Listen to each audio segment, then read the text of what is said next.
మన ప్రభువైనటువంటి యేసుక్రీస్తు నామములో ఈ మాసములో మొదటి ఆదివారపు ఆరాధనకి, ప్రభు వల్ల ఆరాధనకి కూడుకొనొచ్చిన మీ అందరికీ నా హృదయపూర్వక వందనాలు తెలియజేస్తున్నాను. దేవుని పరిశుద్ధ నామానికి మహిమ కలుగును గాక. చెప్తారు చేతులు చాలు గట్టిగా హుషారుగా చెప్తా, హల్లెలూయా హల్లెలూయా. చాలా జాగ్రత్తగా దేవుని యొక్క వర్తమానాలకు మనం నడిపించబడదా. ఎండ ఎక్కువగా ఉంది, త్వరగా నేను ముగిస్తాను. మీరు అటు విడి తిరగకుండా చాలా జాగ్రత్తగా దేవుని యొక్క వర్తమానాన్ని విని, ఈ వర్తమానం ప్రకారం ఈ వాగ్దానాన్ని మనం చేతితో పట్టుకొని ఈ మాసమంతా మనం ఆత్మీయంగాను ప్రభువును నడిపించబడాలని ప్రేమతో కోరుచున్నాం. సావుకులుగా గనుక చిన్న మాటను మనం ధ్యానం చేసుకుందాం. పరిశుద్ధ గ్రంథాన్ని ఓపెన్ చేయండి. ప్రతి ఒక్కరూ పరిశుద్ధ గ్రంథాన్ని మీ బైబిల్లో అందరూ ఓపెన్ చేసి చూడండి.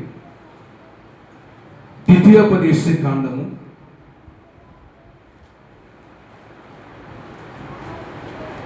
28వ అధ్యాయము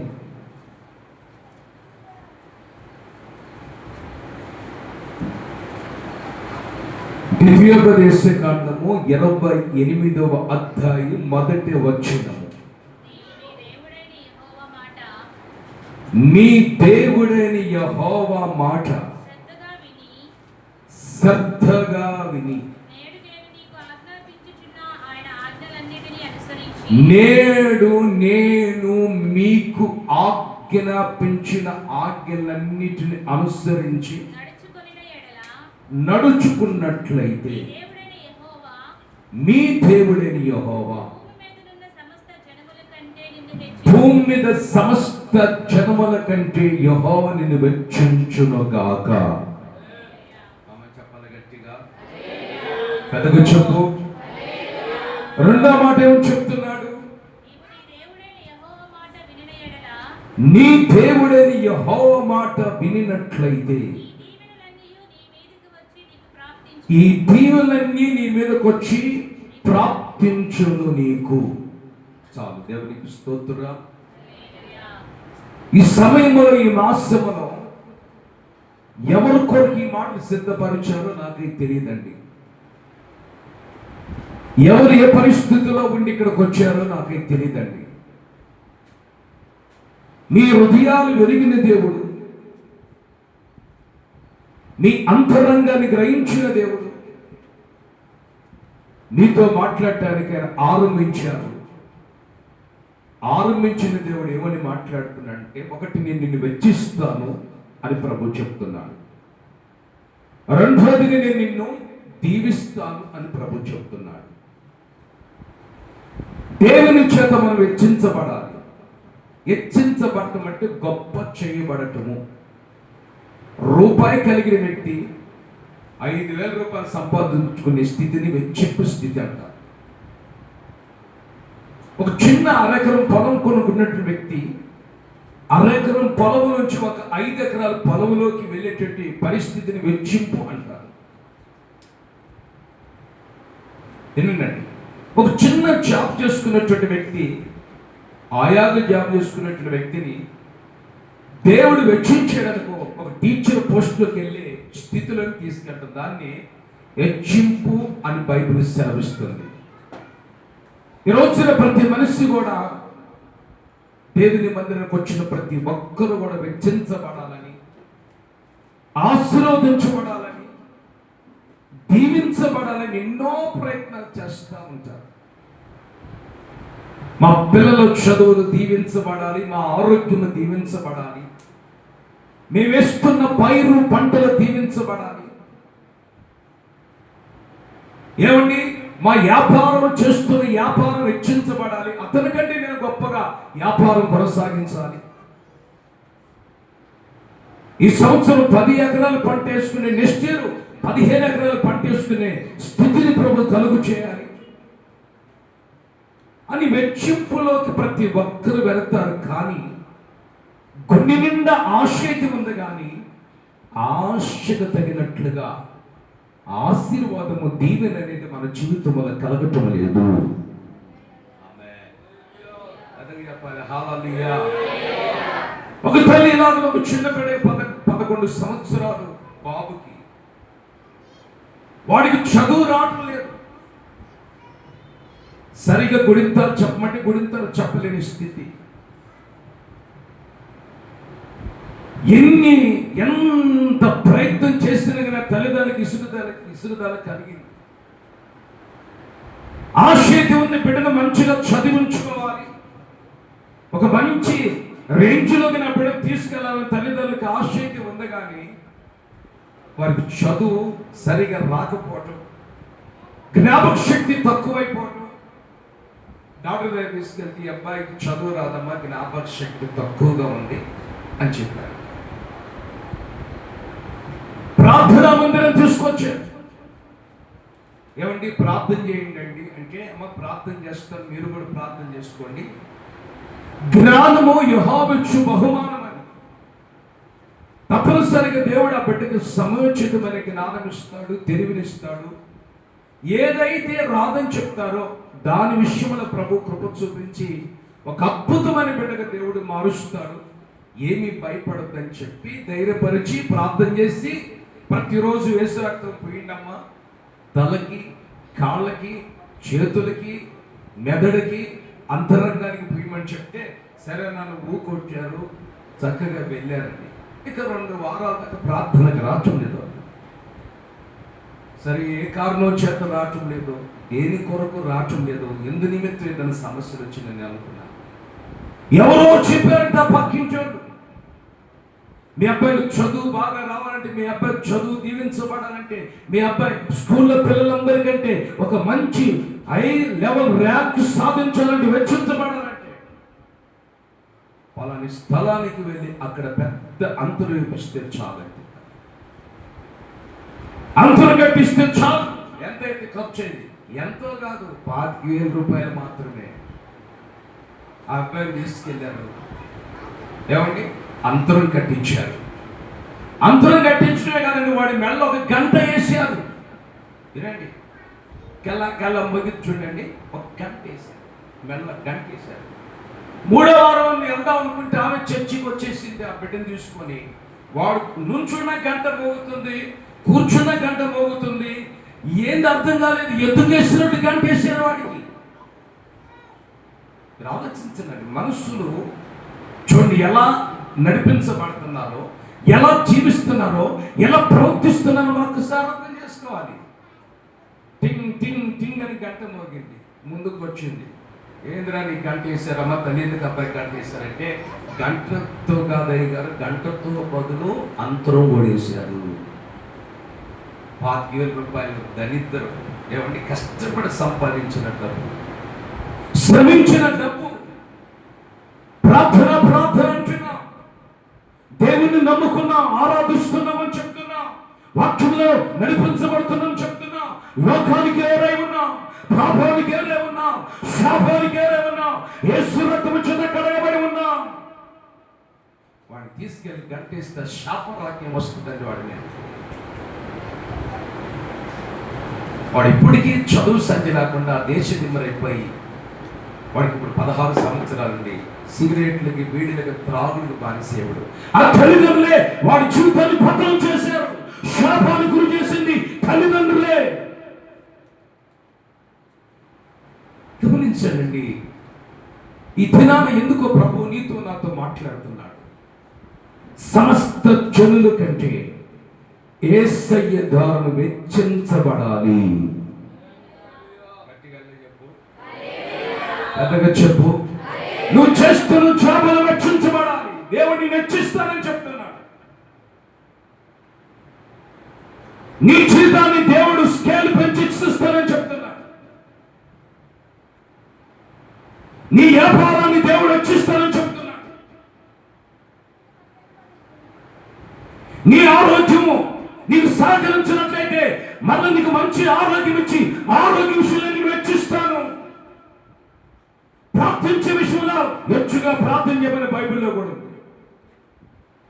అయితే ఎన్ని మనం పాటిస్తున్నామా? అందుకే దేవుడు చెప్తున్నాడు ఆరంభంలో ఏమని చెప్తున్నాడంటే, నువ్వు జాగ్రత్తగా శ్రద్ధగా ఆయన మాటలు విని ఆయన ఆజ్ఞలను అనుసరించి నడుచుకున్నట్లయితే సమస్త జనుల కంటే నువ్వు హెచ్చించబడతావు. అదే చెప్పాలి. రెండు చేతులు చెప్పు, షారుగా మరోసారి చెప్పు, హల్లెలూయా. దేవునికి స్తోత్రం. యేసు నామములో దేవునిని వెచ్చిస్తానని చెప్తున్నాడు. అయితే దేవుని మాటను శ్రద్ధగా వినాలి. ఈ రోజున మనుషుల మాటలు వినేవాళ్ళు ఎక్కువైపోయారు, కానీ దేవుని మాటలు వినేవాళ్ళు తక్కువైపోయారు. మనుషులకు విలువించినట్లు దేవునికి విలువ ఈ రోజున సమాజంలో మనం చూస్తుంటే, మనుషులను పొగిడినట్లుగా దేవుని పొగడరు ఈ రోజున సమాజంలో మనం చూస్తుంటే, బైబిల్ సెలవిస్తుంది. ఏమని సెలవిస్తుంది? భూమి మీద పుట్టిన ప్రతి మనిషి, నాలుగున్న ప్రతి మనిషి, భూమి మీద జీవించిన ప్రతి మనిషి, ఏ మనిషి నమ్మదగిన వాడు కాదు.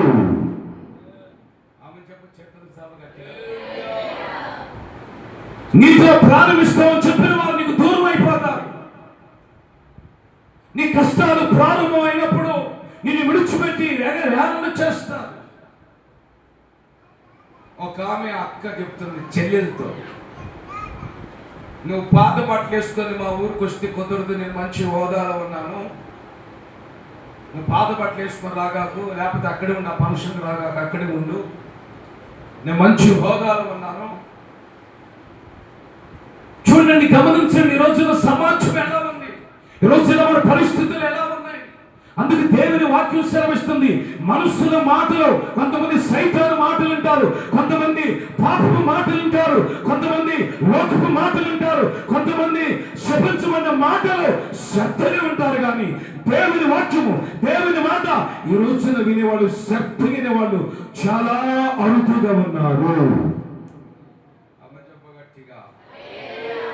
చెప్పు, చేతులు చాపి ఎవరు తెరిచి పెద్దగా చెప్పు.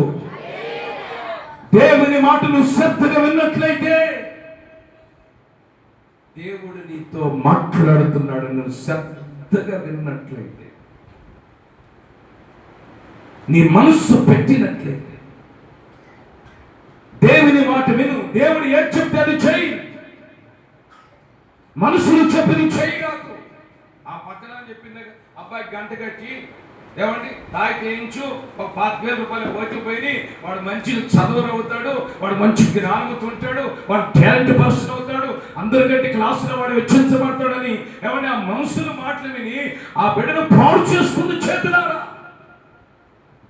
ఆ పాపను పాడు చేసుకుంది, ఆ బాలును పాడు చేసుకుంది. చూడండి, ఈ రోజు నువ్వు ఎవరి మాట అంటున్నావు, ఎవరి మాటలు నువ్వు శ్రద్ధ నిలుపుతున్నావు. ఈ రోజున దేవుని వాక్యం సెలవిస్తుంది. దేవుని మాటలు శ్రద్ధగా ఎవరైతే వింటారో వారిని నా దేవుడు వెచ్చించునుగాక. చెప్పగట్టిగా రెండు చేతులు చెప్పేందుకు చెప్పు, హుషారుగా చెప్పు. దేవుడు నిన్ను వెచ్చిస్తాడు. మనుషులు ఇచ్చిస్తే కొంచెమే నిన్ను అలాగ పైకి లేపుతారు, మరలా అలాగే కింద నెట్టేస్తారు. ఏనండి, సాతాను వెచ్చిస్తే నిన్ను బాగా రేంజ్లోకి తీసుకెళ్తాడు. ట్యూబ్లైట్ వెలిగినట్టుగా ప్రకాశిస్తున్నప్పుడు అబ్బో దిగి వచ్చింది అన్నట్టు చేస్తుంది. మళ్ళా కరెంటు పోగిన ట్యూబ్లైట్ దానం ఆగిపోతుంది, మాడిపోతుంది బల్బులే. సాతాను వెచ్చుపు మన జీవితంలో ఉండకూడదు. ఏమండి, సాతాను వెచ్చింపు మనం కోరుకోకూడదు, మనుషులు వెచ్చింపు మనం కోరుకోకూడదు. దేవుడు నిన్ను వెచ్చించాడనుకో, ఆ వెచ్చుదల నీ జీవితంలో చిరకాలం ఉండును గాక. చేతులు చాపి కనుక దేవుని మనం శ్రద్ధగా వినమని చెప్తున్నాడు. దానికి వింగిలు తీయమని చెప్పట్లేదు, లేకపోతే కొబ్బరికాయలు కొట్టమని చెప్పట్లేదు, నామాలు పెట్టుకోమని చెప్పట్లేదు, లేకపోతే ఒక 5 రోజులు ఉపవాసం అని చెప్పట్లేదు, లేకపోతే 20 సంవత్సరాలు ఏమంటే కఠినంగా మోకాల మీద మనం చెప్పట్లేదు. దేవుడు చెప్తున్న మాట ఏమిటంటే, ఈ యొక్క మిట్ట మధ్యాహ్నం వేళలో యెహోవా మాట శ్రద్ధగా విను.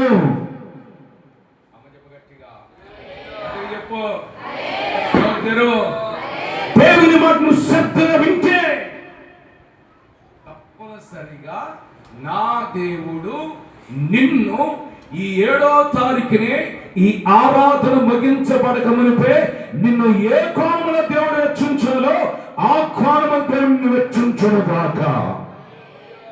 విశ్వసించిన వారు గట్టిగా చెప్పండి, నోరు తెరిచి పెద్దగా చెప్పండి. యెహోవా నిన్ను హెచ్చించును గాక, యెహోవా నిన్ను హెచ్చించును గాక, యెహోవా నిన్ను దీవిస్తాడు. నువ్వు దేవుని మాటలు శ్రద్ధగా వినాలి, జాగ్రత్తగా వినాలి. నువ్వు దేవుని మాట శ్రద్ధగా వినకుండా ఏదేదో చేస్తే ఏమండి, ఒక పిల్లలు కలగటం లేదని ఎవరో చెప్పారో, నీకు ఎట్లా పిల్లలు పుట్టరా, దేవుడు పుట్టడని చెప్పాడు నీతో. నేను ఎవరినైనా అదే అడుగుతా, నీకు పిల్లలు పుట్టడని దేవుడు చెప్పాడు నీతో చెప్తే నువ్వేదండి? ఆమె చెప్పానంటే దేవుడు నీకు పిల్లలు పుట్టరు, ఇక నువ్వు గొడ్డుపోతురాలు అయిపోయావు. అక్కడికి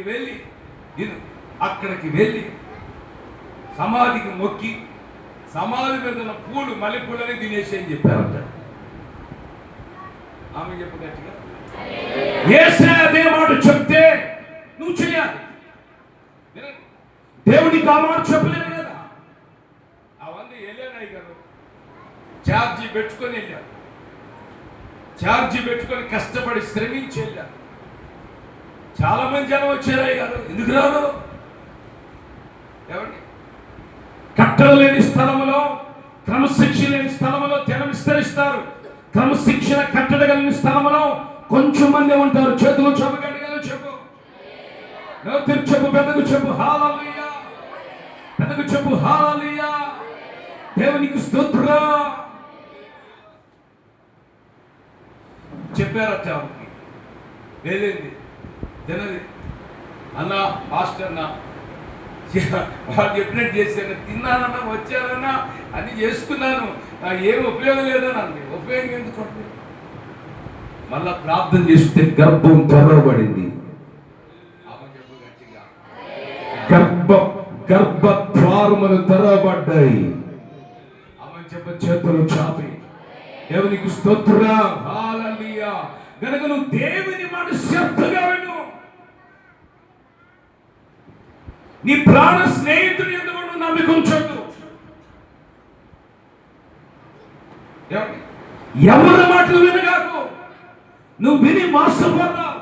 అందుకని దేవుని వాక్యం సెలవిస్తుంది, దేవుని మాట నువ్వు శ్రద్ధగా విన్నట్లయితే, ఆయనను అనుసరించి నడిచినట్లయితే, ఆజ్ఞలను అనుసరించి నడిచినట్లయితే, దేవుడు తప్పనిసరిగా నువ్వు ఏ స్థితిలో ఉన్నా, పడిపోయిన స్థితిలో ఉన్నావా, దిగజారిపోయే స్థితిలో ఉన్నావా, కుమిలిపోతున్న స్థితిలో ఉన్నావా, కన్నీటి స్థితిలో ఉన్నావా, రోగమైన స్థితిలో ఉన్నా, ఆ స్థితులన్నిటిలోంచి నా దేవుడు ఈ ఆరాధనని వెచ్చించునుగాక. చేతులు చాలు గట్టిగా పైకెత్తు. నీ తల పైకెత్తునుగాక, నీ కొమ్ము పైకెత్తబడునుగాక.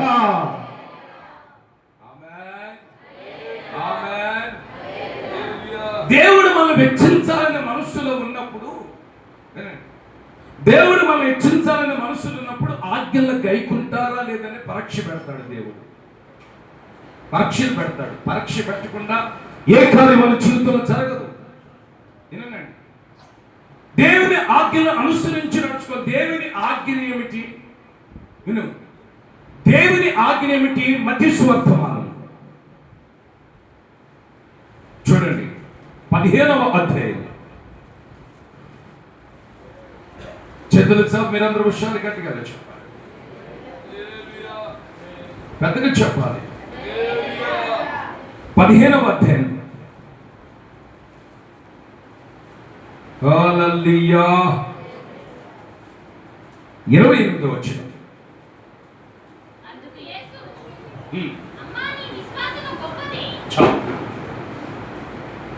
చేతులు సభ గట్టిగా చెప్పు. యేసుక్రీస్తు చెప్పిన మాట ఏంటి తెలుసండి? అమ్మా నీ విశ్వాసము గొప్పది. అయితే దేవుని ఆజ్ఞలను శ్రద్ధగా విని అనుసరించి నడుచుకోవటం అంటే ఏమిటంటే, గైకొనటం అంటే ఏమిటంటే, విశ్వాసముతో నువ్వు నడిపించబడాలి. ఇది ఒక ఆజ్ఞ. కొట్టు చెప్పండి, అట్టి కొట్టు చెప్పలు కొట్టు. ఆమేన్. విశ్వాసము నడిపించబడటం ఇదొక ఆజ్ఞ అయితే, ప్రార్థించడం ఒక ఆజ్ఞ. వాక్యము ప్రకటించబడుచుండగానే వాగ్దానం ఈ పట్ల నెరవేర్చుటకు నమ్మటం ఒక ఆజ్ఞ. నువ్వు నమ్మాలి, నువ్వు నమ్మాలండి. నువ్వు నమ్మకుండా ఎంతకాలం ప్రార్థన పాస్టర్ గారు చేస్తాలే, నా జీవితంలో కార్యం జరగట్లేదు అనుకో. నువ్వు కూడా నమ్మాలి. అర్థం చేసుకోండి, నువ్వు కూడా నమ్మాలి. రెండోదిగా ఆజ్ఞలు చాలా ఉన్నాయి. పరిశుద్ధంగా జీవించడం దేవుని ఆజ్ఞేమన్నది, నీతిగా బ్రతకడం దేవుని ఆజ్ఞేమన్నది, ఖచ్చితమైన క్రమంలో నడిపించబడటం యేసయ్య ఆజ్ఞేయున్నది. చెప్పు. అయితే దేవుడు మనల్ని హెచ్చించేటప్పుడు కొన్ని ఆజ్ఞల ప్రకారం మనం నడిపిస్తూ ఉంటాడు. శోధనలో దేవుడిని హెచ్చిస్తాడు. నాకు శోధన రావాలని చేతులు పైకెత్తండి. ఏంది? ఒక ఆమెకి ఇలాగ బాప్తీసం ఇచ్చి వాళ్ళ భర్తకి ఏబు అని పేరు పెట్టారు. ఒడ్డు మీదకి వచ్చాను రాగానే, పాస్టర్ గారు ఇంక నీకేం పేరు దొరకలేదు అన్నాను. ఆమె ఏమో గట్టిగా, పాస్టర్ గారు నీకేం పేరు దొరకలేదు అంది. అమ్మ, దేవుడు ప్రేరేపించబడిన పేరే పెట్టానమ్మ, నీకు కొత్త పేరు పెట్టలేదు కదా. దేవుడు ఏ పేరు పెట్టమంటే అదే పేరు పెట్టాడు. నీవు ఎందుకు మా ఆయనకి ఏమని పేరు పెట్టావు అన్నాడు. అంటే ఏమంటే అర్థం ఏంటి? గజ్జోడు, ఇంకా ఇంకా పిల్లలు చచ్చిపోయారు, ఇంకా ఇంకా ఉన్నదంతా పోయింది. అసలు ఏబు అనే పేరుకి అర్థం ఏమిటి తెలుసండి? ఏబు అంటే ఏమిటి తెలుసండి? శుద్ధ సువర్ణము నుంచి తీయబడిన బంగారు కొలిమి లాంటి వాడు. కొట్టు చప్పట్లో. ఆ పేరుకి అర్థం తెలిస్తే కాబట్టి ఏమండి, అర్థం తెలియదు కొంతమందికి. అర్థం చేసుకుంటుంటారు జీవితాన్ని, విలువైన జీవితాన్ని అర్థం చేసుకుంటే ఆ కుటుంబము కాపురం, భార్య భర్తల కాపురం సవ్యంగా సాగిపోతుంది. అర్థం చేసుకుంటే ఆ కుటుంబము, భార్య భర్తల కాపురం నవ్వులు పాలైపోతుంది, బచాలు పాలైపోతుంది. దేశ దొంగలుగా భార్యకు పక్కన భర్తకు పక్కన మార్చబడతారు. అందుకని వాక్యం సెలవిస్తుంది. బైబిల్లో మనం చూస్తే, అమ్మా ఏం మంచి పేరు అంటే, ఏమో పాస్టర్ గారు స్వాదం వస్తే అంటే బాప్తిసం తీసుకుంటే ఎవరు చెప్పారు? నేను బాప్తిసం తీసుకున్నాను, స్వాదం రాలేదే. ఇది ఒక రోగం పట్టింది మనుషులకి.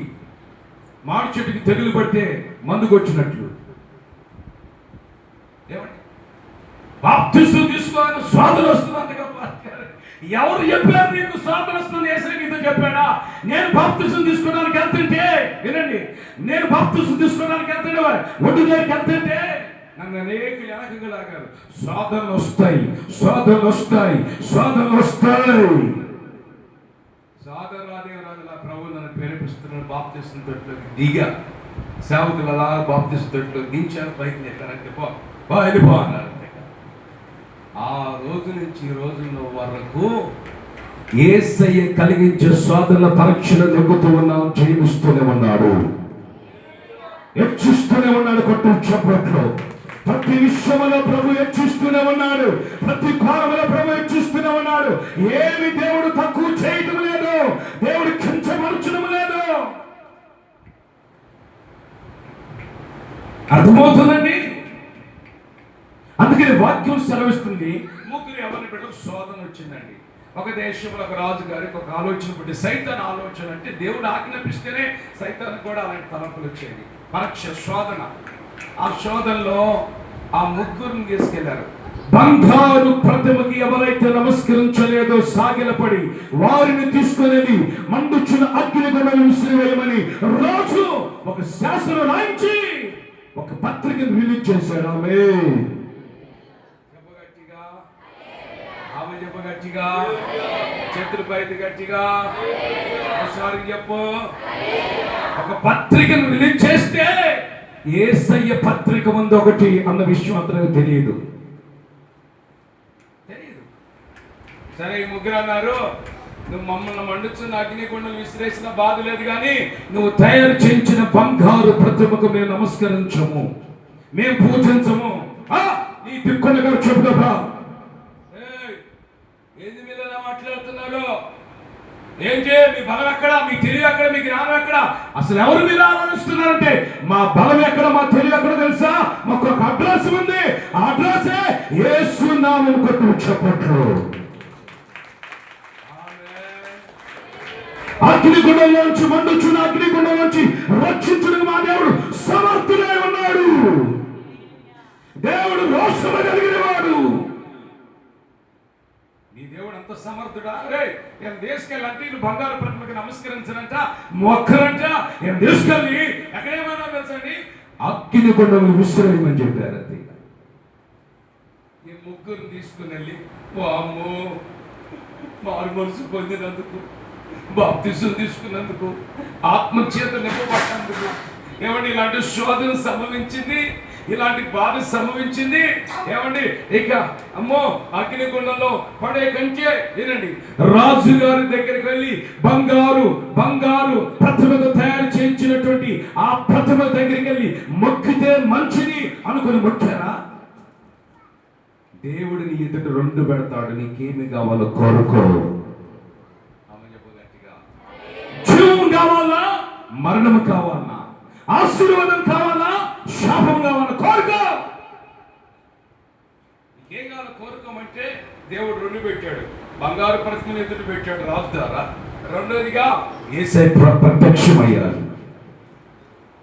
మండుతున్న అగ్నిగుండము ఎదురుగా మండుతూ ఉంటే ప్రార్థన వద్దులండి, చచ్చిపోతాము, ఇక ప్రార్థన ఎందుకంటే ఉపయోగం ఏముందండి?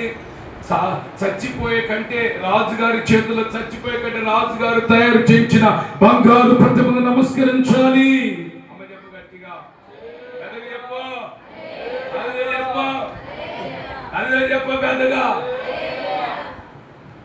బంగారు ప్రతిమకు నమస్కరించకూడదండి, బంగారు ప్రతిమను మనం పూజించకూడదండి అని ముగ్గురు ఎదిరించి ఆ బంగారు ప్రతిమకు నమస్కరించకుండా వీళ్ళు ఖచ్చితంగా నిలబడ్డారు. కాబట్టి యేసయ్యను అనుసరించి నడుస్తున్నారు. కాబట్టి తీసుకెళ్లి విసిరి వేస్తే అగ్నిగుండముల పడవేయగానే నాలుగో వ్యక్తి యేసయ్య అగ్నిగుండము నుండి ఆహ్లాదకరముగా మార్చును.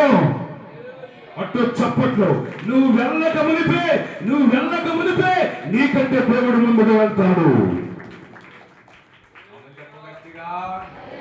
చేతులు చాప గట్టిగా చెప్పు, ఆయన నీ కొరకు ముందుగా ఉంటాడు. ఎందుకు దేవుడు ముందుగా ప్రత్యక్షమవుతాడంటే నిన్ను కాపాడుటకు, నిన్ను రక్షించుటకు, నిన్ను ఘనపరచుటకు, నిన్ను మహిమపరచుటకు. నాలుగో వ్యక్తిగా అక్కడ దేవుడు ఉన్నాడు. అగ్నిగుండం విసిరేసిన వీళ్ళకి ఏమీ కాలేదు. రాజు అంటున్నాడు, మీరు ఎంతమందిని విసిరేసారంటే మేము విసిరేసిన ముగ్గురు అంటే, అరే నాలుగో వ్యక్తి ఎవరో కనిపిస్తున్నారు, ఆయన ఎవరో కాదు, నా దేవుడు. చప్పట్లో దేవునికి స్తోత్రము కలుగును గాక. అల్లే చెప్పు పెద్దగా, నోరుతున్న పెద్దగా. నాలుగో వ్యక్తి యేసయ్య అక్కడ ఉన్నాడు. నీ కొరకు దేవుడు ఏదైనా చేయడానికి సిద్ధముగా ఉన్న దేవుడు. ఏదైనా చేస్తాడు, ఏ కార్యం మీద తల పెడతాడు. నీ కొరకు రాజులను అణిచివేస్తాడు, నీ కొరకు సాతాన్ని గద్దిస్తాడు, నీ కొరకు అద్భుతాలు చేస్తాడు, నీ కొరకు దురాత్మ శక్తులను పారదోతాడు.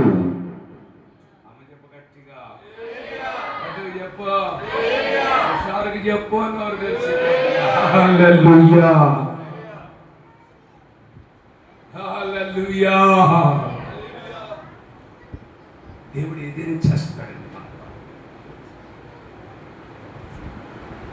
యేసుక్రీస్తును ఏమండి నాలుగు వ్యక్తులు ప్రత్యక్షమయ్యాడు.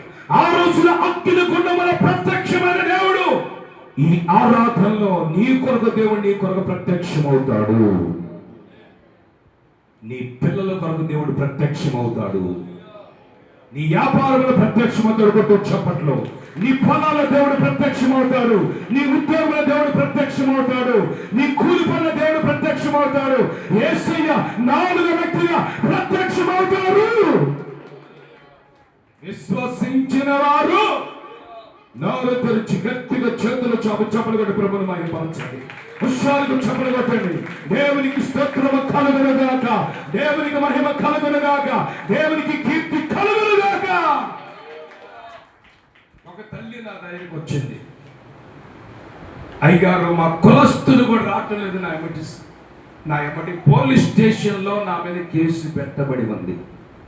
ఆ గుడికి పోతుంది, చర్చిలకు వచ్చి చెమట్లు కాడుతుంది, ఒళ్ళంతా టెన్షన్, షుగర్లు అలాగనే ఇలాంటి టెన్షన్ షుగర్లు వచ్చేస్తాయండి, లేనిపోయిన షుగర్లు వచ్చేస్తాయి. ఆమె టెన్షన్ చూస్తే నాకు భయం అనిపిస్తుంది. అయ్యగారు, నా పరిస్థితి ఏంటి? నా కొడుకు నేను ఇద్దరే ఉన్నా, మాకెవరు సపోర్ట్ లేదు, మంది బలం లేదు, కుల బలం లేదు, రక్త సంబంధుల బలం లేదు, స్నేహితుల బలం లేదు, తోబుట్టుల బలం లేదు, డబ్బు బలం లేదు, అంద బలం లేదు, కొండ బలం లేదు, రక్త బలం లేదు, రక్త సంబంధం బలం లేదు. ఏ బలం ఉన్నా లేకపోయినా నేను ప్రార్థన చేస్తున్నా. పోలీస్ స్టేషన్ దగ్గరికి నువ్వు నీ కొడుకు ఇద్దరు వెళ్ళండి. యేసయ్య అక్కడ 3 వ్యక్తులు పోలీస్ స్టేషన్ అంటాడు. మన మధ్యలో పట్టుకున్నా. అయ్యారు, మీరిద్దరే నువ్వు అన్నద్దు కాదు, నువ్వు వెళ్ళి పట్టుకున్నాడు, స్టేషన్కి వెళ్ళు, దేవుడు అద్భుతం చేస్తాడు. అయ్యా, నన్ను ఏమైనా పడతారు, నా బిడ్డని పడతారేమో, పోలీస్ స్టేషన్ పెడతారు, కేసు ఎవరి కేసు ఫైల్ చేశారు కదండి. భయపడలేదండి. ఎందుకు భయపడుతున్నా? యేసయ్యని నీ ఎంత పంపిస్తున్నాను ప్రార్థన చేసి వెళ్ళు. అక్కడ పోలీస్ స్టేషన్ యేసయ్య నీ కోరుకుంటాడు. పో ఉంటాడయా, ఉంటాడు, వెళ్ళు. ఒక 100 మంది తీసుకొని వెళ్తే అక్కడ పోలీస్ స్టేషన్ మనసు ఏమైనా కరిగిద్ది అనుకున్నావా? 100 మంది చూస్తాడు, పిచ్చి ఎక్కువైపోద్ది. ఇంకా దేవుడు అద్భుతం చేస్తాడు, రహస్యమైన కార్యం చేస్తున్నాడు. అవి నా మాట విని సావుకుడి నోట యేసయ్య మాట చెప్పాడని విని శ్రద్ధగా విని ఆ పోలీస్ స్టేషన్కి వెళ్ళింది. వెళ్తే కనీసం కొడుకునగా నా తల్లిగిన ఒక్క దెబ్బ కూడా కొట్టకుండా కేసు పెట్టి వాళ్ళని సమాధానపరిచి మళ్ళా తన ఎంట తన కోడలు ప్రభు తీసుకొని వచ్చాడు. అవునగా తల్లి, వాస్తవంగా తల్లి, అది ఆమె చేస్తున్నారు. మరి ఆమెకి ఈ కుల బలం, మంది బలాన్ని, డబ్బు బలాన్ని పెట్టుకుని ఎంతమంది తీసుకెళ్ళాలని పోలీసులు అన్నారు. కనీసం ఒక్క మాట కూడా మాట్లాడంట. అయితే నా దేవుడు పోలీసుల మనసును మెత్తన పరిచాడు వీరి కొరకు. కఠినమైన స్వభావాన్ని కొన్ని సందర్భాల్లో నీ కొరకు దేవుడు మెత్తన పరుస్తాడు. చెప్పు, అగ్ని కొండములో వెళ్ళినా కానీ నీకే కీడు సంభవించదు, నీకు ప్రాణ నష్టము కలగదు. అగ్ని కొండములో కూడా షడ్రకు మెషకు అగ్నిగోళంతో యేసయ్య అగ్నిగుండములో ఉన్నాడు. అగ్నిగుండాన్ని దేవుడు ఆహ్లాదకరముగా మార్చెను, యేసుగా మార్చాడు దేవుడు. ఏం చేయలే, మీరు వేసింది ఎంతమందిరా? మేము వేసింది 3 గారు, మన 4 కూడా కనిపిస్తున్నాడు. అతడెవరు? దేవుని దూతల పోలికగా కనపడుతున్నాడు. కొట్టు చప్పట్లో. ఆ దేవుని పోలిక దూత కనిపించేవాడే మన ప్రభువు యేసుక్రీస్తు. కొట్టు చప్పట్లు. యేసయ్య నీతో ఉన్నాడు, యేసయ్య నీ ఎంత ఉన్నాడు. నువ్వు భయపడాల్సిన అవసరం లేదు. మనుషులు భయపడతారు, లోకస్తులు భయపడతారు, త్రాగుబోతులు భయపడతారు, తిరుగుబోతులు భయపడతారు. ఒక ఊర్లో మోదుకూరులు ఇలాగైనా వాక్యం చెప్పి ఆటేసుకొని నేను అన్న వస్తా ఉన్నా. ఆ మోదుకూరు ఊరు ఎంట్రన్స్ దాటగానే అక్కడ పేకాడు బ్యాచ్ వాళ్ళు ఉన్నారు. ఆటో 20 మంది కూర్చొని పేకాట ఆడుతున్నారు. ఈ ఆటో చూడగానే వినండి, గమనించండి.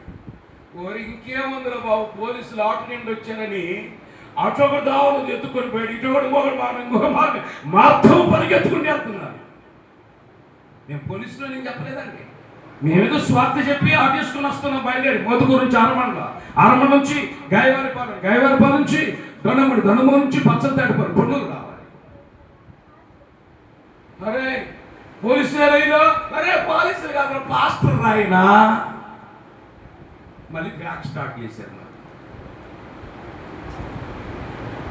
పాపం చేస్తున్నాడు భయపడతాడండి, తప్పు చేస్తున్నాడు భయపడతాడండి, వాక్యం వాక్యము సెలవిస్తుంది. అగ్ని గుండములో యేసయ్య ఉన్నాడు కాబట్టి దేవుడు అదే రాజు ద్వారా షద్రక్ మెషకు అబేద్నెగోని బబులోను సంస్థానములో రక్షించెను. చదువు దానియేలు గ్రంథం 3వ అధ్యాయం 30వ చరణము. దానియేలు గ్రంథం 3వ అధ్యాయం 30వ చరణము.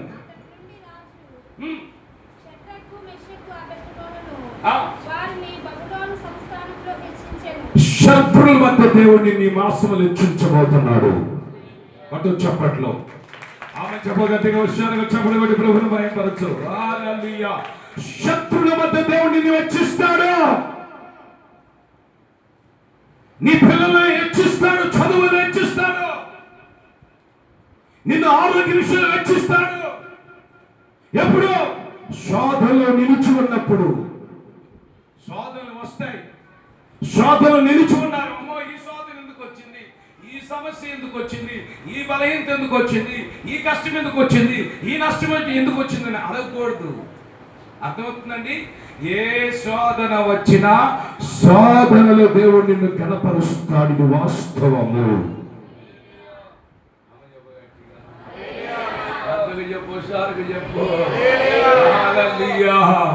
దేవునికి స్తోత్రము కలుగునుగాక. దేవుడు మనం హెచ్చిస్తాడు. శత్రువు దేశములో షద్రకుని మెషకుని అబేద్నెగోని ప్రభువు హెచ్చించెను. స్త్రీని ముందు ఎత్తుకోండి. కొంచెం చేతులు గట్టిగా చెప్పు, హుషారుగా చెప్పు, అదే చెప్పు. పురుషులు చెప్పట్లేదు. పురుషులు చెప్పడం ముందుకు కాలేదు. పురుషులు కొంచెం ముందు ఎత్తుకోండి అన్నారా. కొద్దిగా ముందుకు రండి, కొద్దిగా ముందుకు రండి, ముందుకు రండి, కొంచెం ముందుకు రండి. ఖాళీ ఉంది కదా, ముందుకు రండి కొంచెం. బ్రదర్ కుర్చీలో కూర్చోవాలి. బ్రదర్ కుర్చీ ఉంది కదా చక్కగా. చేతులు మరోసారి గట్టిగా చెప్పు, పెద్దగా చెప్పు, హుషారుగా చెప్పు, హల్లెలూయా చెప్పు. రెండు చేతుల పైన పెద్దగా చెప్పు, పెద్దగా చెప్పు, హల్లెలూయా. దేవునికి స్తోత్రం. మరోసారి చెప్పు, హల్లెలూయా. శత్రువుల మధ్య దేవుడిని హెచ్చిస్తాడు. శత్రువుల మధ్య దేవుడిని ఏం చేస్తాడండి? హెచ్చిస్తాడు. శత్రు మధ్య దేవుడిని కనపరుస్తాడు. ఒకసారి శత్రువే అతను నీకు, అయితే వాళ్ళ ఎదుట ప్రభు నిన్ను కనపరుస్తాడు. నీ గిన్నె నిండి పొంగి పొర్లేటట్లు ప్రభు చేస్తాడు. అంతేనండి, దేవుడు చేస్తాడు అంతే. అయితే నువ్వేం చేయాలి? ఆయన అనుసరించి నడుచుకోవాలి. ఆయన ఆజ్ఞల ప్రకారం నువ్వు జీవించాలి. ఆయన మాట ప్రకారం నువ్వు నడిపించబడాలి. దావీదు ఉన్నాడు. దావీదు స్థితి ప్రారంభ దశ ఏంటి మీకు తెలుసండి? దావీదు కొండల్లోనికి వెళ్ళి, లోయలోనికి వెళ్ళి, పొట్టుల్లోనికి వెళ్ళి, ఏమండి అడవుల్లోనికి వెళ్ళి ఒక సితార తీసుకొని దావీదు చిన్ననాటి నుంచే దేవుని ఆరాధించే వ్యక్తి. ఏం చేసేవాడు దావీదు? చిన్ననాటి నుంచి దేవుని చేస్తాడు. దావీదు దేవుని ఆరాధించేవాడు, పాటలు రాసేవాడు, చక్కగా తాళంతో రాగంతో పాటలు పాడేవాడు. దావీదు రాసిన పాటలు అద్భుతమైన పాటలు. అమ్మ చెప్పగట్టిగా, పరిశుద్ధాత్మతో నింపబడిన పాటలు అవి. పరిశుద్ధాత్మతో నింపబడిన పాటలు అవి. అద్భుతమైన పాటలు రాశాడండి దావీదు. అయితే దావీదుకి 7 అన్నలు ఉన్నారు. ఈ 7 అన్నలు దావీదుకి అమ్మ ఉంది, నాన్న ఉన్నారు. మొత్తం 9 మంది సంఖ్యలో ఈ దావీదుని వీళ్ళు చిన్న చూపు చుట్టం ప్రారంభించారు. చెప్పగట్టిగా, ఈడి అంతలే, ఈమె అంతలే, ఆప్రాలు, ఈమె ఎంత ఆప్రాలు, ఈడెంత ఆప్రాలు. కొంతమంది పక్కన చిన్న చూపు చూస్తారు. వినండి, అమ్మ వాళ్ళకి డబ్బు ఉందిలే, మనం దేనికి సాటి, దేనికి యోగ్యులమి అన్నట్లు కొంతమంది ఫీల్ అవుతూ ఉంటారు. లేదండి, దావీదు ఆ రోజున వాళ్ళ అమ్మ నాన్నే చిన్న చూపు చూసి, అరే గొర్రెలు రాసుకోవడానికి వెళ్ళిన పాదిక మానవుడా, జ్ఞానం లేనోడా, ఎలా? మా ఊర్లో కూడా నాతో కొంతమంది యవనస్తులు చిన్నప్పుడు నుంచి మా నాన్న అంటాడు, అరే వాడు చూడ గొరవయ్య శుభ్రంగా మంచి స్టేజ్లో ఉన్నాడు రా, అరే వాడు చూడరా మంచి వ్యాపారం చేసుకున్నాడు, దేనికి పనికి రావాలని నీకు తిండి కోట బియ్యం ఏ స్టవ్ తిని పుచ్చావని వాడు మా నాన్న తిడతా ఉంటాడు. అర్థం చేసుకోండి, ఏ స్టవ్ తిని పుచ్చావరా? పనికి మాలినోడా, ఎమ చచ్చిపోయిన ముందు కడితే బాగుండేదిరా. మన చదువు అంటావు, చదువు ఏమి లేదు. పనికెళ్ళమంటే పనికెళ్ళాం. ఊర్లన్నీ గొడవ తాగనియారా బాబు అని మన తెగ తిడతా ఉండేవాడు. ఎంత చిన్న చూపు చూశాడో అంతగా దేవుడు నన్ను వెచ్చించాడు. కొట్టుకు చప్పట్లు కొట్టు, గట్టిగా చప్పట్లు కొట్టు, ప్రభువుని పరచు. దేవునికి స్తోత్రం. నా జీవితంలో అదే నేను తలంచుకుంటానండి. నేనేంటి, నా పరిస్థితి ఏంటి, నా చరిత్ర ఏంటి, పూర్వం నా బ్రతికి ఏమిటి, ఇప్పుడు నా జీవిత చరిత్ర ఏమిటి. చూడండి, ఆ రోజున దావీదును చిన్న చూపు చూశారు, అన్నలు చిన్న చూపు చూశారు, తల్లిదండ్రులు చిన్న చూపు చూసి దావీదుని గొర్రెలు కాసుకుంటూ కాపరిగా పెట్టారు.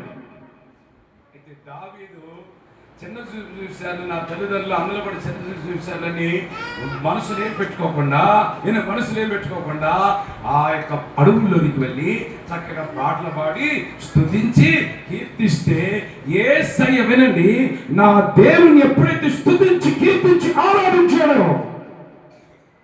నా దేవుడు అతనని చిన్న చూపు చూసినటువంటి దావీదుని దేవుడు తిన్నగా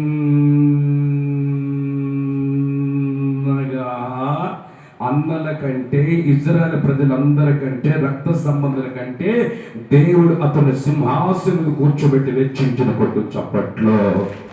గట్టిగా చప్పట్లు కొట్టు, దేవునికి స్తోత్రం చెప్పు. దేవుడు వెచ్చించడం ప్రారంభించాడు.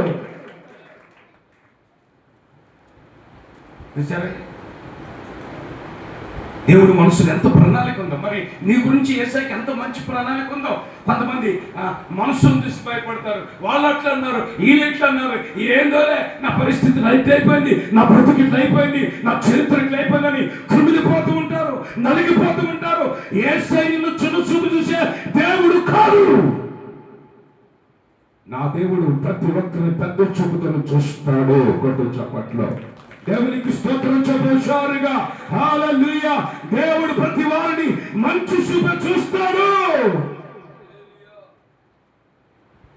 ఆయన మంచి చూపు చూస్తాడు కానీ పనికి మాను చూపు చూడడు. ఏమండి, పనికి మాను చూపు చూడడు. దేవుడు సింహాసనం మీద కూర్చోబెట్టాడు. సింహాసనం మీద కూర్చోబెడితే ఈ అన్నులందరికీ, ఒరే ఈ దావీదు గారి ఇంట్లో పోయి ఇజ్రాయెల్ ప్రజలకి 40 లక్షల మంది ప్రజలకు రాజుగా దేవుడితో అభిషేకించాడు.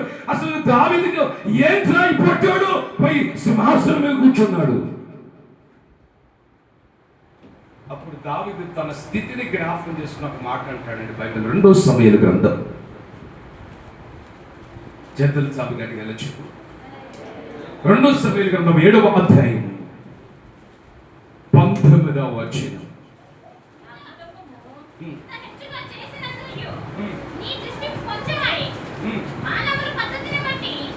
రాజు దేవుని సన్నిధిలో ప్రవేశించి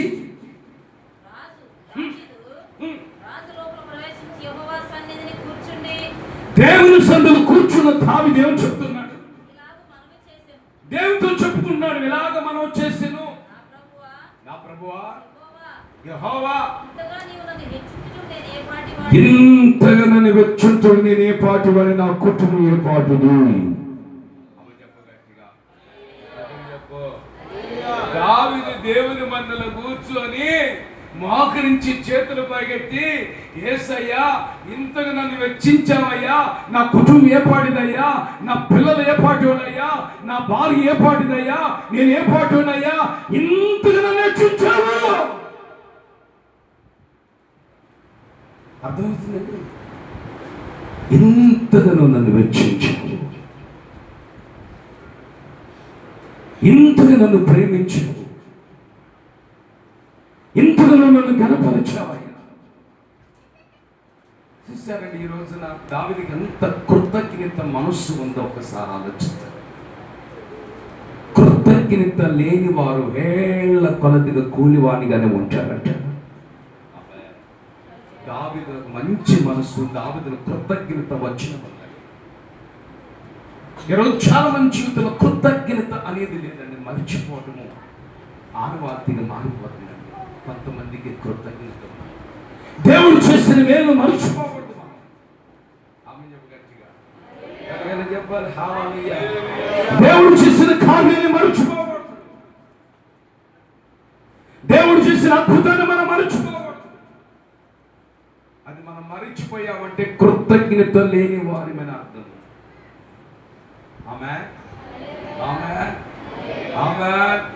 చేతులు చవగడిగా చెప్ప హల్లెలూయా. కృతజ్ఞత లేని వారిగా ఉండకూడదు. ఒక ఊరు వెళ్తే ఒక తల్లి నాకు ఎప్పుడు జ్ఞాపకం వస్తూనే ఉంటుంది. ఆ ఊరు వెళ్ళినప్పుడు ఆ తల్లి జ్ఞాపకం వస్తుంది. ఆ ఊరు వెళ్ళినప్పుడు ఆ తల్లి జ్ఞాపకం వస్తుంది. ఏమి లేని స్థితిలో, ఏమండి, ఏమి లేని స్థితిలో ఆ ఊరు వెళితే ఆ తల్లి ప్రార్థన చేయించుకొని కొంచెం ఏమండి మజ్జిగన్న పెట్టి ఒక 100 రూపాయలు కానిపిస్తుంది. నెలకోసారి 2 నెలకోసారి వెళ్ళినప్పుడు ఆ తల్లి చేసే పని ఇప్పటికి ఆమె నా మనస్సులో ఏమంటే ఒక ముద్రగా ముద్రించుకున్నాను. కృతజ్ఞత. ఆమె కొరకు నేను ప్రార్థన చేస్తూనే ఉంటాను. చేతులు చాపి గట్టిగా చెప్పు, పెద్దగా చెప్పు, 2 చేతులు చాపి హుషారుగా చెప్పు. దేవుని సన్నిధికి వచ్చిన మన దైవాంగ జీవితంలో కృతజ్ఞత అవసరమై ఉంది. దావీదు చెప్తున్నాడు, ఇంతగా నన్ను హెచ్చించుటకు నేను ఏ పాటి వాడిని, నేను ఎంతటి వాడిని. ఎవరు మా సెల్ తీసుకొని చర్చి ఆఫ్ చేసుకొచ్చా. ఒకటే ఫోన్లు చర్చిలకు వచ్చిన కాంచి వీళ్ళకి వచ్చిన ఫోన్లు ముఖ్యమంత్రి కూడా రావు. ఒకటే ఫోన్లు. ఫోనే అసలు ఫోన్ శుభ్రంగా నల్లగట్టుకుని తిరిగి మంచిదే. ఫోను సైతనకు దురాత్మ. ఆమె చెప్పగట్టుగా దాన్ని దేనికి వాడాలి, దానికే వాడాలి. దేవుని సన్నిధిలో కూడా ఫోన్ మనం యూజ్ చేస్తున్నామంటే సైతాను ఇంకా నిన్ను నాశనానికి తీసుకుని వెళ్తున్నాడని అర్థం. ఫోన్ ఎక్కడ ఉంచాలి అక్కడ ఉంచాలి. కుక్కని ఎక్కడ ఉంచుతా అక్కడే ఉంచుతావు. పిల్లి ఎక్కడ ఉంచుతా అక్కడే ఉంటావు. పంది పిల్ల ఎక్కడ ఉంచుతావు బయట ఉంచుతావు. అలాగే ఫోన్ కూడా ఎక్కడ ఉంచాలో అక్కడే ఉంచాలి. దాన్ని మెల్లగా తెచ్చుకొని నీ ప్రాణం ఉంచుకోకూడదు. ఈనాడు దేవుని వాక్యము సెలవిస్తోంది, ఇంతగా హెచ్చించుటకు నేను ఎంతటి వాడను, ఏ పాటి వాడను. దేవుడు దావీదును వెచ్చించినట్లు నా దేవుడు నిన్ను వెచ్చిస్తాడు. అయితే యెహోవా శబ్దగా వినాలి. దావీదు ఏం చేశాడు? దావీదు ఏం చేసేవాడు?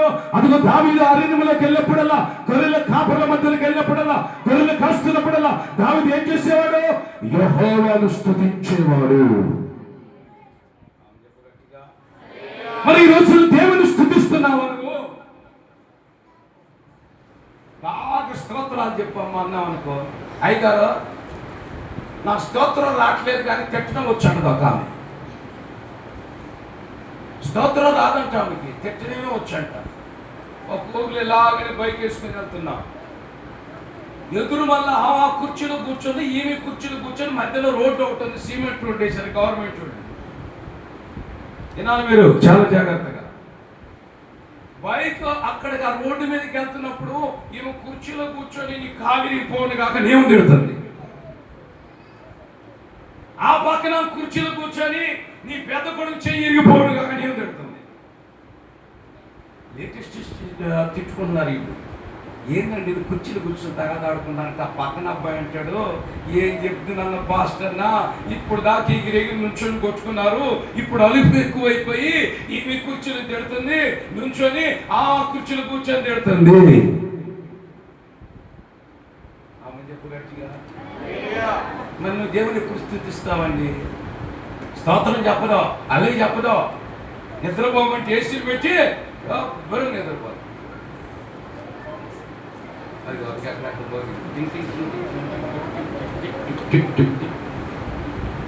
చూడు దానికి అంత పవర్ ఉందో. దేవునికి స్థానము నీ గుండెల్లో. నా దేవుడిని స్థితిని మారుస్తాడు. చెప్పు గట్టిగా, పెద్దగా చెప్పు గట్టిగా, హుషారుగా చెప్పా, చెప్పా, పెద్దగా చెప్పు హుషారుగా. అదిగో దేవుని స్తుతించుచున్నావా? ఎంత స్తుతిస్తున్నావు? ప్రతిరోజు దేవుని స్తుతిస్తున్నాయి, పక్షులు దేవుని స్తుతిస్తున్నాయి, గోడలు దేవుని స్తుతిస్తున్నాయి, స్తంభాలు దేవుని స్తుతిస్తున్నాయి. ప్రతి ఒక్క జీవి దేవుని స్తుతిస్తుంది. అందుకనే వాటికి బీబీటీ బియ్యం లేవు, ఇంకా ఇంకా బిర్యానీకి ఏ బియ్యం అమ్మా? బాసుమతి రైస్ లేదు, చిక్కుడుకాయ పచ్చడి లేదు, మటన్ లేదు, బిర్యానీ లేదు. అయినను వాటికి ఫలాలు కూడా లేవు. ఆకాశ పక్షులను దేవుడు నిత్యం పోషిస్తూనే ఉన్నారు. కొట్టు చప్పట్లో దేవునికి స్తోత్రము కలుగునగాక. ఆకాశ పక్షులు విత్తువ కొయ్యు, ఆయన దేవుడు వాటిని నిత్యము పోషిస్తుంటే పక్షులు లేచి ప్రభుని స్తుతిస్తున్నాయి, నాలుగలు లేచి ప్రభుని స్తుతిస్తున్నాయి. లేస్తున్నావా? నిద్ర ఎక్కువైపోయిందండి, భారం ఎక్కువైపోయిందండి, పని భారం ఎక్కువైపోయిందండి అని సైతాను నీకు రావాల్సిన కృపను దొంగిలిస్తున్నాడు. నీకు అర్థమవుతుందండి? నీకు రావాల్సిన కృపను సైతాను దొంగిలిస్తున్నాడు. కనుక నువ్వు ప్రభుని స్తుతించు. ఎంత స్తుతించాలి? నీ స్తుతి ఆకాశమందున్న దేవునికి సింహాసనం స్థాపించబడిన గాక. నువ్వు స్తుతిస్తుంటే ఒక సింహాసనం కట్టబడాలి. నీ ఇల్లే ఒక సింహాసనం మార్చబడుతుంది. స్తుతి ఎక్కడైతుందో అక్కడ రోగాలు, స్తుతి ఎక్కడైతుందో అక్కడ రక్షింపడుతుంది ప్రభువు ద్వారా. చెప్పగట్టిగా చెప్పు. స్తుతి చేయుట నేను ఆరంభించగా యుద్ధము చేయసు ప్రారంభించనులే. సదాను పునాదులు కదులుచున్న వేళ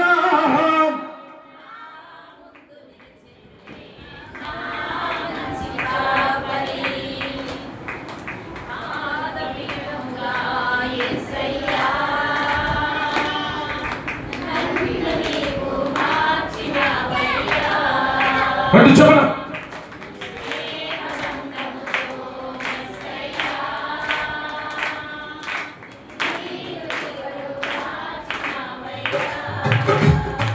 నీ పాద పీఠముగా యేసయ్యా నన్ను నీవు మార్చినావయ్యా. నీ స్నేహ బంధముతో యేసయ్యా నీకు కృపలో కాచినావయ్యా. స్తుతి చేయుట నేను ఆరంభించగా యుద్ధము చేయసు ప్రారంభించనులే. స్తుతి చేయుట ఫలాలు చెప్పండి.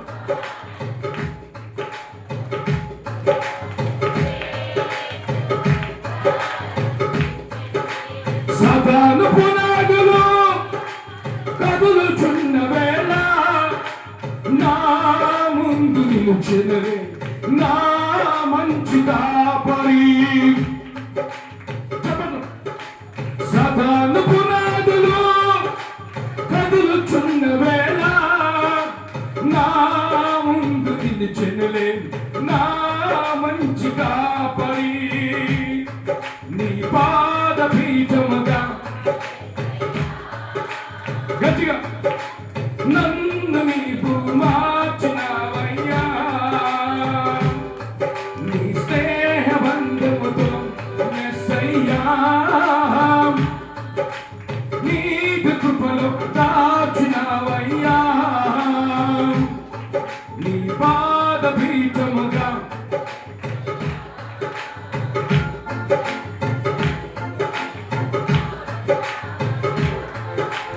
ఆమేన్. నీ స్నేహ బంధముతో నీకు కృపలో దాసినావయ్యా.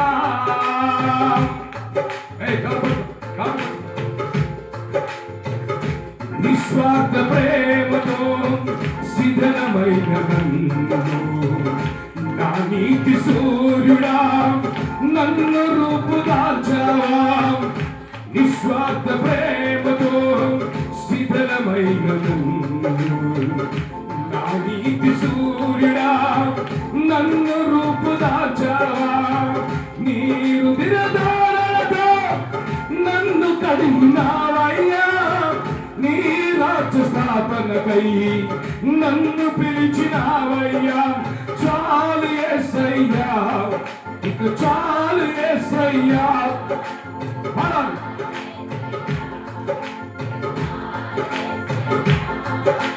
పాద పీఠముగా నన్ను నీవు మార్చినావయ్యా. నీ స్నేహ బంధముతో మెస్సయ్యా, నీదు కృపలో దాచినావయ్యా. ఆమేన్. చేతులు తప్పగడిగారు చెప్పు, కథగా చెప్పు. హల్లెలూయా. ఒక చెల్లి గన్నవరం నుంచి ఫోన్ చేసింది. గన్నవరం నిన్నటి దినాన ఫోన్ చేసింది. సహోదరి, చాలా కష్టాలు ఉన్న నాన్న, వాళ్ళ నాన్న తాగుపోతూ, ఆ కుటుంబంలో ఒక టార్చర్, కష్టపడి చిన్న జాబ్ చేసుకుంటుంది, నెమ్మది లేని స్థితి, చనిపోవడానికి సిద్ధంగా ఉన్న స్థితి, గమ్యమేమిటో అగమ్యమేమిటో తెలియని పరిస్థితుల మధ్యలో మరి సావుకులుగా మేము పరిచయం అవ్వటం జరిగింది. ఆ సహోదరి ఫోన్ చేసింది, పరిస్థితులన్నీ ప్రతికూలంగా ఉన్నాయి అన్న, ప్రార్థన చేయండి. దేవునికి స్తోత్రం చెప్పు గట్టిగా. అదే చెప్పు. హల్లెలూయా. చనిపోవాలనుకుంటున్నాను, బ్రతకాలని ఆశ లేదు, ఈ లోకంలో జీవించాలని ఆశ లేదు, నా పరిస్థితి అంతా నాకు చేదుగా. వయసు చూస్తే 31 సంవత్సరం, ఇంకా ఈ వాహనం కూడా కాలేదు. ఎవరుస్తున్నారు? ఏంటి నా పరిస్థితి? ఏంటి నా జీవిత క్రమం ఏమిటి? అమ్మా, నీ జీవితంలో సేవకుల ద్వారా దేవుడు మాట్లాడుతున్నాడు. మనకు ఒక యూట్యూబ్ ఛానల్ ఉంది.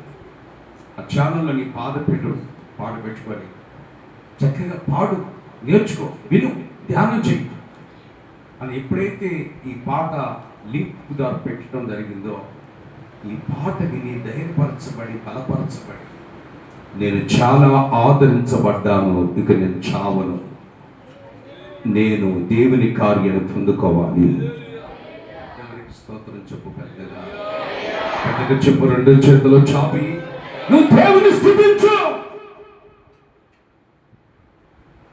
దావీదు దేవుని స్తుతిస్తున్నాడు. నేను నా కుటుంబం ఏపాటిదయ్యా, నా కుటుంబ వ్యవస్థలో ఉన్న పిల్లలు ఏపాటి, నన్ను వింతగా హెచ్చించడానికి నేను ఏ పాటి వాడినయ్యా, నన్ను రాజుగా తీసుకెళ్ళి హెచ్చించావయ్యా, నా అన్నల కంటే నన్ను హెచ్చించావయ్యా, నా తోబుట్టుల కంటే నన్ను కనపరచావు ప్రభువా. నా దేవుడిని అన్నల కంటే, నీ రక్త సంబంధం కంటే, నీ కులంలో ఉన్నటువంటి బంధువుల కంటే, స్నేహితుల కంటే, నీ అన్నదమ్ముల కంటే దేవుడు నిన్ను హెచ్చిస్తాడు. నీ కులస్తుల మధ్యలో దేవుడు నిన్ను హెచ్చించబోతున్నాడు. నువ్వు పనిచేస్తున్న పని వారి విషయంలో దేవుడు నిన్ను హెచ్చించబోతున్నాడు. నువ్వు చేస్తున్న జాబ్ విషయంలో ప్రభు నిన్ను హెచ్చించబోతున్నాడు. స్తుతి నీ నోట ఉంటే దేవుడు నిన్ను తప్పనిసరిగా ఈ మాసంలో హెచ్చించునుగాక. దేవుడు నిన్ను వెచ్చించే సమయం ఆసనమైంది. దేవుడు నిన్ను వెచ్చిస్తాడు, రాసి పెట్టుకో. దేవుడు తప్పనిసరిగా నిన్ను వెచ్చించబోతున్నాడు. 5 ఎకరాలు ఉన్న పొలంలో యేసయ్య ఏమండి, ఆ పొలాన్ని దేవుడు ఆశ్రయిస్తే 15 ఎకరాలుగా దేవుడు నిన్ను ఆశ్రమంగా మారుస్తాడు. నీకు ఆ సంగతి తెలిసినా, ఆ సంగతి తెలిసి చాలా మంది మా బతికేందులే, మా పరిస్థితి ఏందులే, మా జీవితం ఏందులే, ఎప్పుడు ఎట్లయిపోతుంది మా పరిస్థితి, ఎప్పుడు ఎట్లయిపోతుంది అట్లయిపోతుంది అనుకోగాకుండా దేవుడు నిన్ను వెచ్చిస్తాడు. ఏమి భయపడవద్దు, నువ్వు స్తుతించు. యెహోవా వాక్కు శ్రద్ధగా కైకొన్నట్లయితే దేవుడు నిన్ను వెచ్చిస్తాడు. ఆమె చెప్పగట్టిగా. ఆమేన్. ఇంకొక చిన్న మాట చెప్తాను, నేను ముగిస్తున్నాను. 18వ అధ్యాయం 14వ చరణం, లూకాసు సువార్త. అంటే ఎక్కువ ముగించబోతున్నాను. 18వ అధ్యాయం లూకాసు సువార్త 14వ చరణం.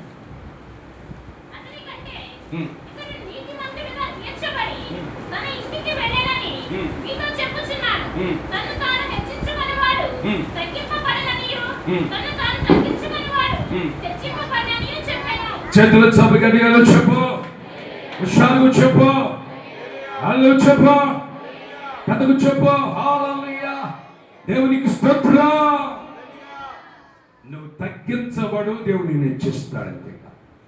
నేను తగ్గింపులో నువ్వు ఎప్పుడైతే ఉంచావో, నేనేంటన్న ఫీలింగ్ నీకు రాబట్టు. నా హోదా ఏంటి, నా స్టేటస్ ఏంటి, నా టైటిల్స్ ఏంటి, నా పేరేంటి అన్నట్లుగా హెచ్చింపు జీవితంలోకి వెళ్ళకూడదు. ప్రతి క్షణము దేవుడిని వెచ్చించే కొంది అణిగి మణిగి ఉంటూ మరుగే ఉండాలి. అది నువ్వు తగ్గించబడాలి. నువ్వు ప్రతి విషయంలో తగ్గింపు ప్రార్థన కూడా అవసరం, తగ్గింపు పరిచర్య కూడా అవసరం. పరిచర్య చేయమంటే అన్నం మెతుకులు తప్పుకుంటూ తినకూడదండి. అన్నం మెతుకులు కూడా శుభ్రంగా తీసుకొని చీపురు పట్టుకొని ఊడుస్తూ మరుగే ఉండి పరిచర్య చేయాలి. అర్థమవుతుందండి? మరుగే ఉండి పరిచర్య చేయాలి, కనపడకుండా పరిచర్య చేయాలి.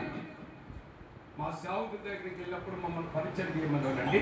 రాత్రంతా కొబ్బరి నూనె పట్టుకొని వాళ్ళ పాదాలకి కొబ్బరి నూనె రాసి రాసి రుద్ది రుద్ది రుద్ది రుద్ది రుద్ది రుద్ది రుద్ది రుద్ది అమ్మ వాళ్ళ దీవెనలు మాకు కావాలి, తల్లిదండ్రుల దీవెన పిల్లలకి ఎంత అవసరం అన్నట్లుగా సేవకుల దీవెనలు మాకు కావాలని రుద్ది రుద్ది రుద్ది రుద్ది పరిచయం చేసి చేసి వాళ్ళ కాలం మీద ఎదురుపోయాడు. మనం అట్లా చేస్తామండి? చెప్పండి అండి. చాలామంది చేయలేరు. నేను అట్లా చేశానండి. వాళ్ళు చాలే దేవుడిని దీవించింది కాకన్నా మాట కొరకు తెల్లారుగా పరిచయం చేసేవాళ్ళు. కాళ్ళు పట్టుకొని రుద్దాలు, ఏసయ్య కాళ్ళు పట్టుకుంటున్నావు రుద్దుతున్నామని పీలిమితో రుద్దాలు. రోజులో మనం పరిచర్య అవసరం. నువ్వు హెచ్చించబడాలంటే పరిచర్య ఒక మార్గమైన ఒక ఆజ్ఞ ఉంది. ఆజ్ఞలో ఒక ఆజ్ఞ ఉంది. పరిచర్య చేసేవారిని దేవుడు వెచ్చిస్తాడు.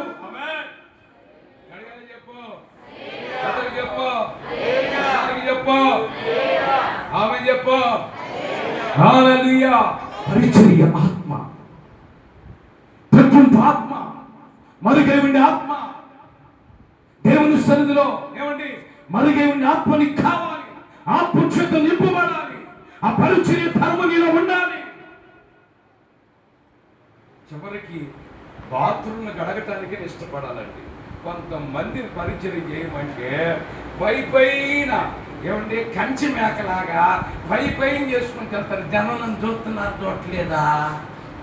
జనం చూస్తే నీకు పరిచర్య ద్వారా కలిగి ప్రతిఫలం రాదు బిడ్డ. యేసయ్య నిన్ను చూస్తాను లేదు, అది చూసుకుని పరిచర్య చేయి. అర్థమవుతుందండి? జనం నన్ను చూస్తున్నారు, చూడట్లేదా? ఏదిరా నేను చీమిరి పట్టుకున్నాను రా. ఒకసారి మేము తెనాల్లో పరిచయం చేస్తా ఉన్నాం మందిరంలో. మా సీనియర్ పాస్టర్ గారు ఉన్నారు, మా సీనియర్ పాస్టర్ గారు ఉన్నారు. ఆయన చెప్పాడు మా పెద్దయ్య గారికి, యేసన్న గారు ఎప్పుడైతే ద్వారం నుంచి కారు నుంచి బయలుదేరి వస్తాడో అయ్యగారు అప్పుడు నాకు ఫోన్ చేయి అన్నాడు. మేమేం బురద మందిరం పక్కన పెద్ద ఏమంటే పెద్ద కాలువ, బురద కాలువ. అది మనుషులు వాడుకునే కాలువ, నీళ్ళు వేస్ట్ నీళ్ళు వాడుకునే కాలువ. ఆ కాలువలో దిగి ప్యాంట్ షర్ట్ ఇలా మడిసి మేము బురద చేతితో పట్టుకుని ఎత్తేస్తుంటే మా సెంటర్ పాస్టర్ ఆ స్టైల్గా నుంచుని ఆ పెద్ద పాస్టర్ గారు పోయి, మనోహర్ పాస్టర్ గారు యేసన్న గారు చర్చిపేట దగ్గరికి వచ్చాడు, ఎంట్రన్స్లోకి వచ్చాడు అనగానే నేను అమాంతంగా బురద కాలువ దిగేసింది. దిగాడండి. అన్న మనోహరం నువ్వు దిగుతున్నావు కాదులే, పోస్ట్ పెద్ద పోస్ట్ పెరిగిపోవాలి కదా. సెంట్రల్ పాస్టర్ అయినా కానీ వరద పూసుకుంటే పరిచయం చేస్తున్నాడని గవర్నమెంట్లో తీసుకెళ్ళి పెట్టాడు సెంట్రల్ పాస్టర్గా అయింది. అయితే దేవుని మహాత్మను బట్టి 3 నెలలు చేశాడు తప్పకెళ్ళి. మనసులు వినండి, మనసులు చూస్తున్నారని కాదు, యేసై చూస్తున్నాడని చెయ్యి. పట్టు చప్పట్లు గట్టిగా దేవునికి స్తోత్రం చెప్ప. హల్లెలూయా. పరిచర్య ధర్మం, పరిచర్య ఆత్మ కలిగి ఉండాలి.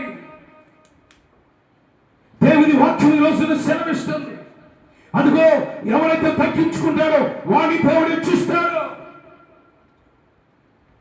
మా సేవకులు మాకు చిరిగిపోయిన బట్టలు ఇస్తే ఫినిష్ ఒకటి తీసుకొని పగిలిపోయిన గుండె ఒకటి తీసుకొని ఇలా కుట్టుకుంటూ ఉంటాను. ఈ చిరిగిపోయిన లాల్చలు కుట్టుకొని సబ్బు పెట్టి రుద్దుకొని ఆ లాల్చి ఇష్టసాలు వేసుకుని తిరుగుతాం. కుసేపు వచ్చే తొక్కుతాం, కుసేపు ఏమండి సైకిల్ తొక్కుదాం, సౌండ్ ఇష్టం మాత్రం అనుకున్నాను అండి.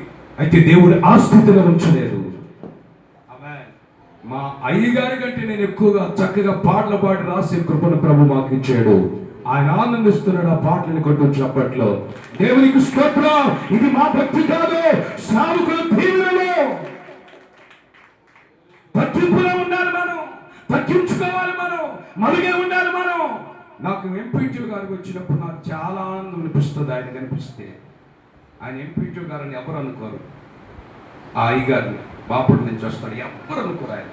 ఆయన హోదాలో 10 మందిని పెట్టుకుని చుట్టూరు తిప్పుకోవచ్చు. ఆయన ఎంత తగ్గించుకుంటాడో, ఆయన వస్త్రాలు కూడా ఎంత తగ్గింపు ఉందో, అదే నేను ప్రతిరోజు తలంచుకుంటూ ఉంటాను. దేవునికి స్తోత్రం. గట్టిగా చెప్పా, పరిచర్య ఆత్మని కావాలి. దేవుని వాక్యం సెలవిస్తుంది, తగ్గించబడితే దేవుని హెచ్చిస్తాడు. ఆమె చెప్ప గట్టిగా, హలో చెప్ప గట్టిగా.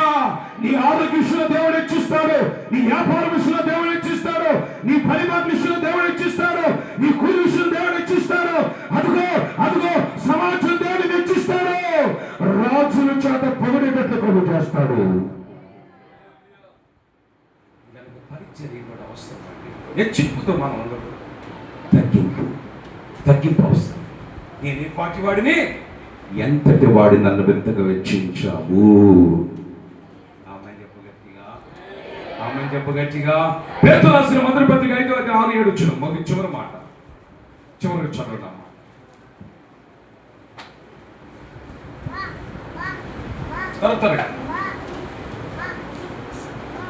పేతురు రాసిన మొదటి పత్రిక 5వ అధ్యాయం ఎన్నో వచ్చింది చెప్పాను, చదవమ్మా. చిన్నలారా మీరు పెద్దలకు లోబడి ఉండండి. చిన్నలారా మీరు పెద్దలకు లోబడి ఉండండి. మీరందరూ ఎదుటివాని ఎడల దీన మనసు అనే వస్త్రం ధరించుకున్నాడు. దేవుడు అహంకారులను ఎదిరించి దీనులకు కృపను గ్రహించును. దేవుడు తగిన సమయమందు మిమ్మల్ని హెచ్చించునట్లు, దేవుడు మిమ్మల్ని తగిన సమయమందు హెచ్చించునట్లు ఆయన బలిష్టమైన చేతి కింద దీన మనసులై ఉండడు. కొట్టు చెప్పట్లు. ఆమె చెప్పగట్టిగా. దేవుడు నిన్ను రక్షించాలంటే యేసయ్య బలిష్టమైన చేతి నీడలో నువ్వు దీన మనసు కలిగి తగ్గింపులు దిగగలిగి ఉంటే తగిన సమయంలో దేవుడు నిన్ను చూస్తాడు. ఒక ఆయన నాతో చెప్పాడండి, ప్రార్థనకు వచ్చాను అయ్యగారు అని చెప్పిన మాట. అయ్యగారు నేను అంతకుముందు కౌలుకి వేసుకున్నాను అయ్యగారు 2 ఎకరాల పొలం. నిజంగా దేవుడు అద్భుతం చేశాడు అయ్యగారు. ఆ సమయం రానే వచ్చింది. ఆ కౌలుకి వేసుకున్న పొలంలోని యేసయ్య నన్ను ఆ పొలానికి రైతుగా మార్చాడు. చప్పట్లో గట్టి దేవునికి స్తోత్రం చెప్ప. ఆ పొలానికి నన్ను ఆసామిగా మార్చాడు, ఆ పొలానికి నన్ను నాయకుడిగా మార్చాడు, ఆ పొలానికి దేవుడు నన్ను వారసుడిగా మార్చాడు. ఒక సమయం వస్తుందండి, దేవుడిని హెచ్చిస్తాడు. సమయం వస్తుంది, ఆ సమయాన్ని దేవుడు నీకు హెచ్చిస్తాడు. నువ్వే వెచ్చించబడాలి, నేనే పైకి ఎగరాలి, నేనే పైకి ఉండాలి, నేనే పైన ఉండాలి, నేనే పైన ఉండాలని హెచ్చింపును మనం కోరుకోకూడదు. ఆ సమయం రాగానే, అవకాశం రాగానే దేవుడు మన బలిష్టమైన రెక్కల్లో దాగి ఉంటే దేవుడిని హెచ్చిస్తాడు.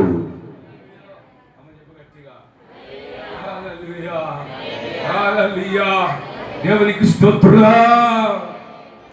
ఇంకొక ఆజ్ఞ దేవుడు మనం వెచ్చించాలంటే మనకిచ్చిన దాంట్లో లేవిలికి రాసిన గ్రంథంలో చివరి మాటలో నీకిచ్చు యావత్తుల ప్రథమంతో దేవుని సొమ్ము, అది దేవుని మందిరానికి రావాలి.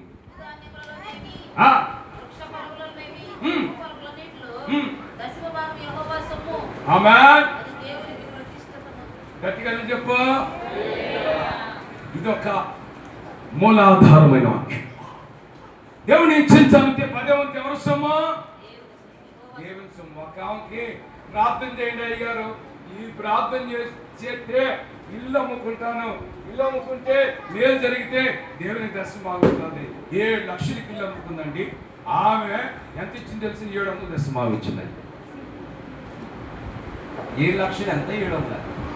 ఎంతంటే అయ్యే ఎక్కువ పాస్ట్ గారు. సరే, ఆ 7 లక్షల దగ్గర పెట్టుకుంది.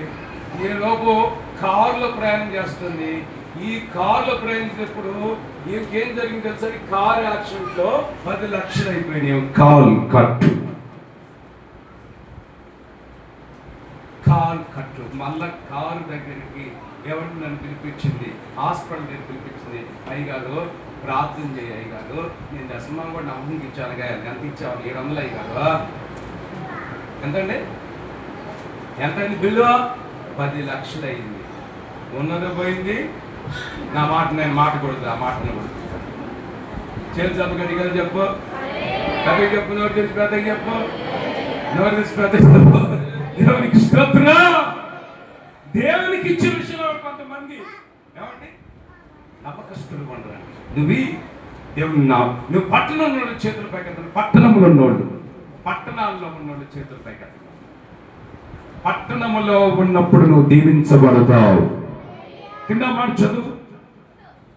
సంఖ్యాకాండం ద్వితీయోపదేశకాండం 28వ అధ్యాయం.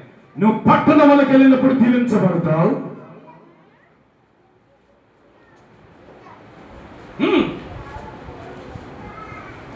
ద్వితీయోపదేశకాండం 28వ అధ్యాయం 3వ చరణం అనుకుంటా. నీవు పట్టణంలో దీవింపబడుదువు, ఆ, పొలములో దీవింపబడుదువు. పొలాలున్న చేతుల పైకెత్తండి. పొలాలున్న చేతులు పైకెత్తమన్నా ఖచ్చితంగా ఎత్తు. దేవుని పొలాలు దీవించబోతున్నాడు ఈ మాసంలో. కత్తిరించబడబోతు హుషారుగా పట్టణంలో చేతులు పైకెత్తండి. యేసు నామమున పొన్నూరు పట్టణములు ఉన్నారు, గుంటూరు పట్టణములు ఉన్నారు, అనేక పట్టణాలు ఉన్నారు. యేసు నామములో దీవించబడుదురుగాక. నువ్వు పొలములో దీవించబడతావు. గర్భఫలం లేని వాళ్ళు చేతుల పైకెత్తండి. నీ గర్భఫలం దీవించబడునుగాక. నీ భూఫలము, భూఫలములో దీవించబడతావు. పశువుల మందలు, పశువుల చేతుల పైకెత్తండి. పశువులు ఉన్నాడు. ఉదయ్ గారు పాడు బాగిస్తుందా గేద? ఆవు చెప్పాలి గట్టిగా. బాప్తీసం తీసుకు అయ్యారంటే చొక్కించి వచ్చేసాడు ముందుకి. ఇమానుయేల్ పాస్టర్ గారు, ఇమానుయేల్ అయ్య గారు. ఇక్కడ ఇమానుయేల్ గారు 2 కిడ్నీలు పాడైపోయింది, డయాలసిస్. దేవుడు స్వస్థపరిచిన అన్న గారిని దేవునికి స్తోత్రం. గట్టిగా చెప్పాలి, హుషారుగా చెప్పు. గేదె పాలు బాగా ఇస్తుందా? ఇస్తుందా? యేసు నామమున గేదె పాలు బాగా ఇచ్చునుగాక. పాలలో నీళ్ళు కలిపి అమ్మగారు. ఈ మధ్య జనం పడిపోతున్నారు. కానీ పాలు గేదెలు ఉన్నోళ్ళు పాలలో నీళ్ళు పెట్టి ఒక రోగం వచ్చింది స్టైల్గా. ఈ మధ్య మందు అది పిండా అది కూడా వెళ్తున్నారు. ఏమండి కనుక అయ్యగారు ఆలోచించాడు కాదు, నువ్వు కాదు అయ్యగారు కాదు మంచివాడు. గేదె పాలనే ఉంటుంది. అమ్మే విశ్వాస లాగా చేతులు పైకెత్తున్నారు. ప్రార్థన చేస్తున్నారు. పైకి చేతులు చాపండి. కృష్ణ నోరు తెరవండి. చిన్న ప్రార్థన.